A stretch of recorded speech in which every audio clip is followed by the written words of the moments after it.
Hello, Jackie Cutforth here with Rolling Hills Farm, and today we are looking at some kohlrabi.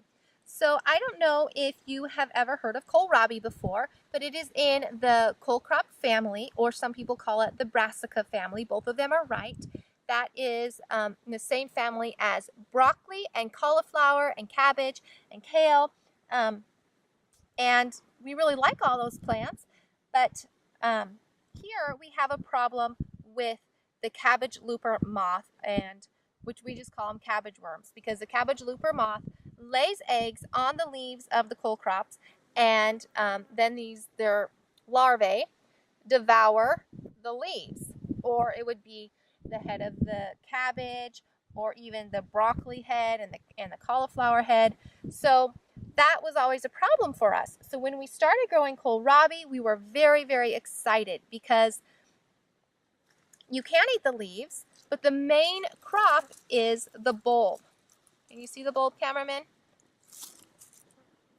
So we are really excited because the cabbage worms, they don't eat the bulb, and the flea beetles that are also a problem with cole crops, they don't eat the bulb. And so we can save our tunnels for the other cole crops. We have them in tunnels with shade cloth.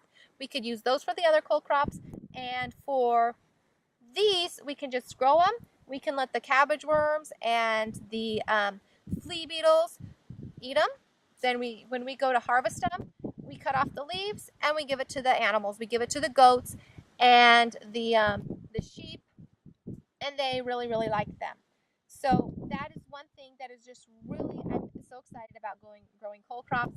And I know that there's been a lot of people that were really discouraged when they were growing their cabbage or their cauliflower. They're like, oh, I'm done. I can't grow, which that was me. Like 5 years ago, I was about done. I was going to stop trying to grow broccoli, because I would get this beautiful head, and then I would go to harvest it and it would be filled with these cabbage worms. And so and I didn't know if I could get them all out, and then we just wouldn't eat it. So grateful to find the tunnels with this shade cloth, and so grateful that we found this kohlrabi, because it's delicious. You can eat it raw, and we don't have to worry about the cabbage worms or the flea beetles, okay?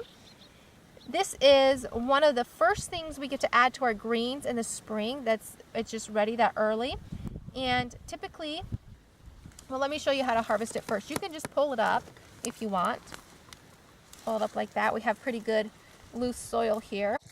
Or sometimes if I have them close together, I will just cut it off even with the root still in the ground.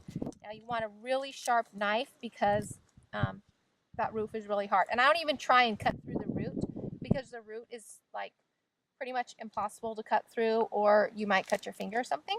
So I just cut right above it. And this bottom part is really tough anyways, and you're not going to want to eat it. So we cut right above it. And then typically you would peel this outside layer of skin. However, if you harvest it at the right time, the skin will still be tender, and you can just go ahead and eat the skin, okay? Which, it's, I'm sure there's a lot of good nutrients in the skin, because that's always how it is, like, oh, there's such good nutrients in the apple, the peel of the apple, or, whatever it may be. But if you want to have a purple one, you see this purple kohlrabi, isn't that just beautiful? Look at the cabbage worms haven't gotten this one quite as bad.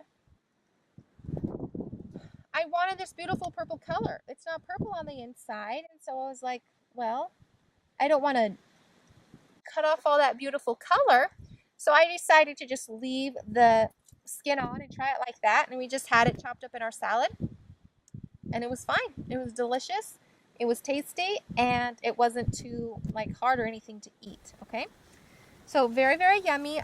People usually, you can saute it, you can blanch it and freeze it, is what we do, so that we can have it later for soups if we want in the winter time, or you can just put it in soups now. A few weeks ago, we tried to just slice it really thin, and we made them into chips, and those were pretty tasty too. We always like to try what kind of vegetables we can use to make chips. So that's a fun little thing that the kids love. So it's a really nutritious and just a yummy, easy thing to grow. So what you want to do if you're going to grow it is you want to start it at the same time in the early spring with the rest of your cole crops, with your cabbage, your broccoli, your cauliflower, and your kale. So you're going to start your first batch then, and then every about 2 weeks, you're going to start a new batch, okay? Because you want to have a continual supply. Because if you let it get too big, it will get fibery. Let's see if there's a really big one here. We've been trying to keep them harvested, which, you know what, actually, this purple one is pretty big. This one might be past its prime. It looks okay from the bottom, but it's pretty big. If it was this other kind, then this one was not going to be good if it was this big. What happens is that if they get too big, they get really fibery. Okay, so this is one of the green kind that I cut a little bit off the bottom to get the root off, but this one's already getting fibery. And I was trying to find a way so that you could see the fibers in it, and it's really hard to just show you like this. So you could kind of see, I kind of got the soft flesh off of it, and what's left is just the fiber. So I'm going to try and turn it and see if you could see all those things poking out. That is the fibery stuff I'm talking about that you can't chew. It just doesn't chew up, and it just feels yucky in your mouth, and you don't want to eat that. So you want to make sure that you keep them harvested, and you don't let them get to this point, because then they're not good to eat. You could chop them up and feed them to the goats. Goats will eat anything. So that's why you want to plant them in succession, okay? So you have just planting enough where you can keep up on it and keep up on the harvest so none goes to waste. And then just as these ones are done, the next ones are getting ready, okay? So plant them in succession. And I suggest not planting them by seed outside, which you'll read on the seed packets. They say you can. They say you could plant them up to 4 weeks before your last frost date. But it's been our, when we have done that, we have found that the flea beetles just devour them. When they're just so small and they don't have that extra little boost of having a few weeks growing inside, the flea beetles just attack them. And even though ours made it, and well, most of them made it, they got through that, they were very stunted. Okay, so we started our first batch inside, and then we also planted some outside, and the ones we planted outside just didn't do as well.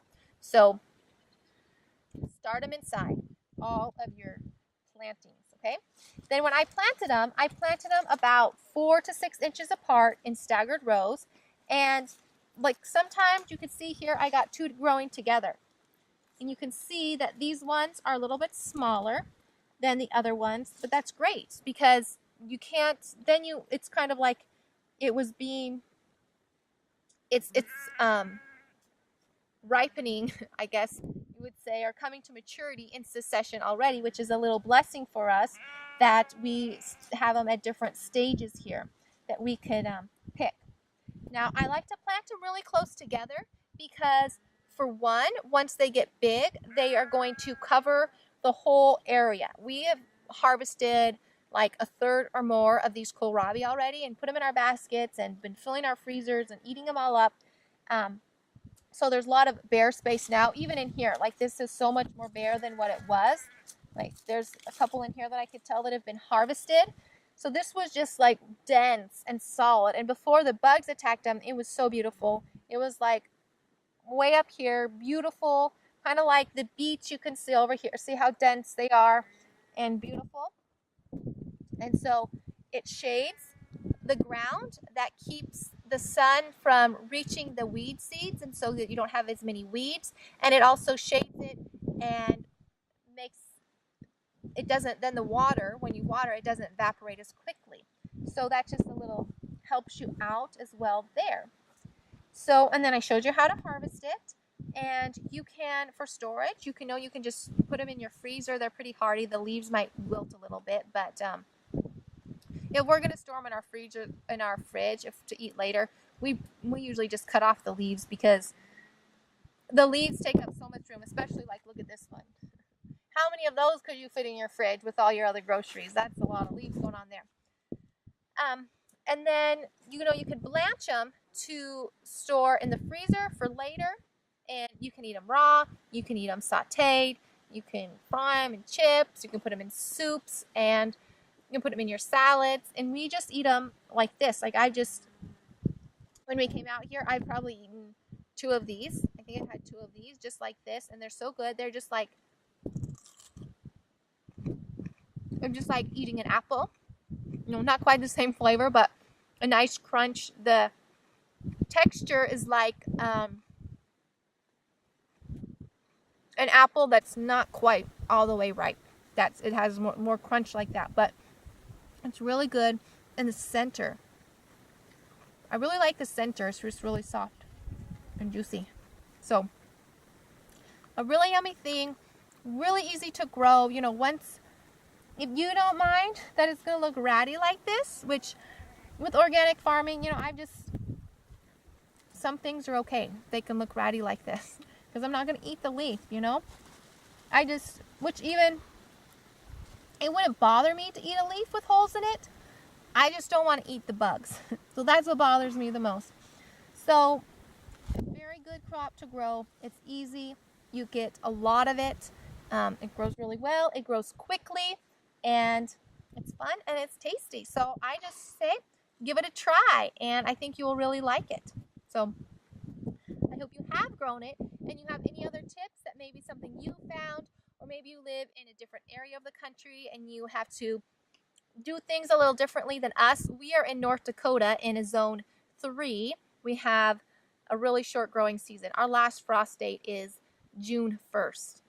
And our first frost date is in September. Okay. So, but really, we love it here. We are so grateful. We are so blessed to be here.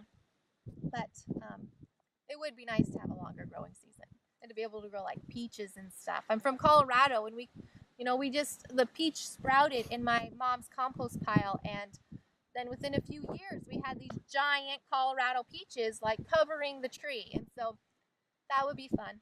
But anyways, enjoy growing kohlrabi, and please share any recipes you have, because we have just tried a few things and we would love to try more. So if you've grown kohlrabi, or if you just bought at the store and you have recipes, share. Okay. Thank you for watching with us. Remember to follow, like, and share, and so that we can help more people to get this yummy garden fresh, farm fresh food on their table. You guys have a blessed day.